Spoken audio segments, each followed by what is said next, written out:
साधन भजन में आलस्य मत करो। अब सुनकर लोगों को ऐसा लगेगा, किसी विशेष परिस्थिति में पढ़कर भी वैष्णव यदि 3 दिन तक तिलक धारण न करे, 3 दिन तक गुरु मंत्र का जप न करे, तो उसका गुरु और गोविंद से संबंध विच्छेद हो जाता है।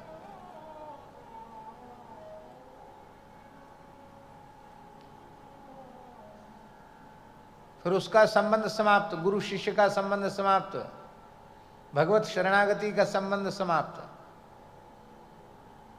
केवल 3 दिन।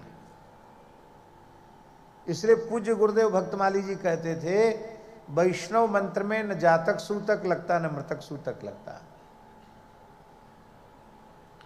सूतक में सब काम बंद हो जाएंगे पर गुरु मंत्र का जप नहीं छूटेगा। कोई लिखकर दे सकता है कि सूतक में तुम मरोगे नहीं। भाई जातक सूतक में भी मृत्यु हो सकती, मृतक सूतक में भी तो मृत्यु हो सकती कि नहीं। इसलिए गुरु मंत्र नित्य भगवत संबंध है। लोग संदेह ही नहीं करते, जप नहीं करते। अजपि पूय शोणितम,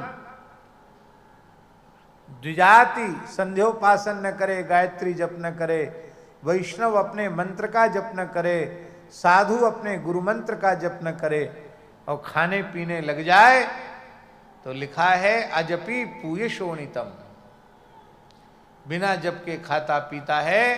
तो पूय माने पीव, मवाद, और शोणित माने रक्त। वो जो खाता है वो रक्त और पीव ही खाता है, वो अन्न नहीं खाता है।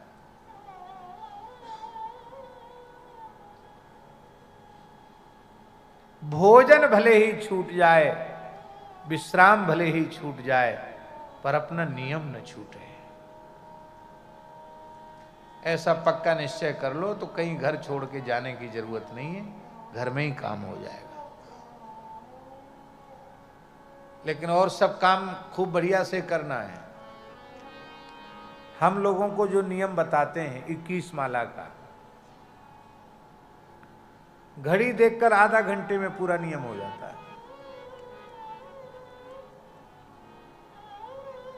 10 माला मूल मंत्र का जप, 4 माला गोरक्षा के लिए जप, 5 माला जानकी जी के मंत्र का जप, 1 माला शरणागति मंत्र, 1 माला चरम मंत्र। और हम पक्के तौर पर व्यासासन पर बैठकर भगवान की साक्षी में बोल रहे हैं, जो निष्ठापूर्वक केवल 21 माला का प्रतिदिन जप करेगा, उसके जीवन में कोई संकट, कोई विपत्ति, कोई दुख, कोई कष्ट नहीं आएगा। उतना भी ईमानदारी से नहीं करते।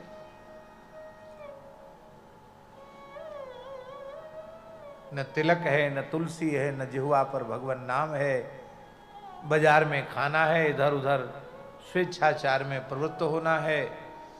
और बड़े दुख की बात है, बड़े कष्ट की बात है, कई बार लोग बाहर से वैष्णवता का अभिनय भी करते हैं तो भीतर से उनके आचरण अच्छे नहीं होते हैं, उनका विचार और उनका आचरण पवित्र नहीं होता है, तो बाहर का किया कराया भी सब चौका लग जाता है।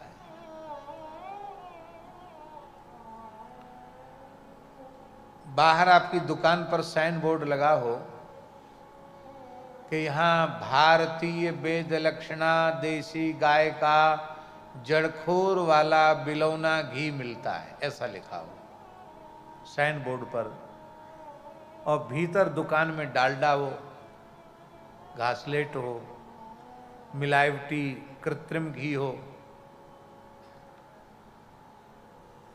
और छापा पड़ जाए और आपकी चोरी पकड़ी जाए, तो आपको सजा होनी चाहिए कि नहीं। यहां तो आप भ्रष्ट अधिकारियों को रुपया पैसा देके बच सकते हो, पर ठाकुर जी के दरबार में बच सकते हो क्या? भगवान के दरबार में तो नहीं बच सकते हो, क्योंकि उस दरबार में रिश्वत चलती नहीं है।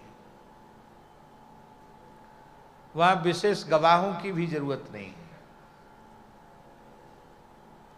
आप सोचेंगे हम क्या कहना चाहते हैं? हम ये कहना चाहते हैं, ये जो कंठी है, तिलक है, ये साइन बोर्ड है कि भीतर छल कपट नहीं है, झूठ नहीं है, प्रपंच नहीं है, पाखंड नहीं है, दंभ नहीं है।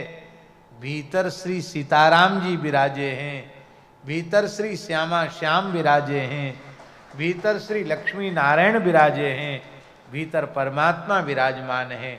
ये इसका प्रतीक है, ये मस्तक का तिलक, ये साइन बोर्ड है।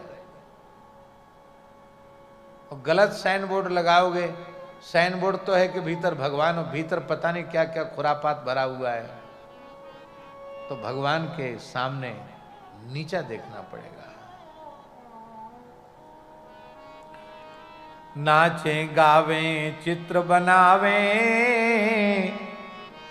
करें काव्य चटकीली, सांच बिना हरि हाथ न आवे, सब रहनी है ढीली। जीवन में सच्चाई के बिना भगवान प्रसन्न नहीं होते हैं। कई बार भक्ति के नाम पर भी लोग बहुत कुछ भक्ति की आड़ में भी ऊटपटांग करने लग जाते हैं। नाम भक्ति का ले रहे हैं, पर आचरण में, व्यवहार में, विचारों में पवित्रता नहीं है। तो ये तो वैष्णवता के प्रति हम अपराध कर रहे हैं, भगवान के प्रति अपराध कर रहे हैं, वैष्णवता के प्रति अपराध कर रहे हैं, गुरु महाराज के प्रति अपराध कर रहे हैं, संत वेश के प्रति अपराध कर रहे हैं।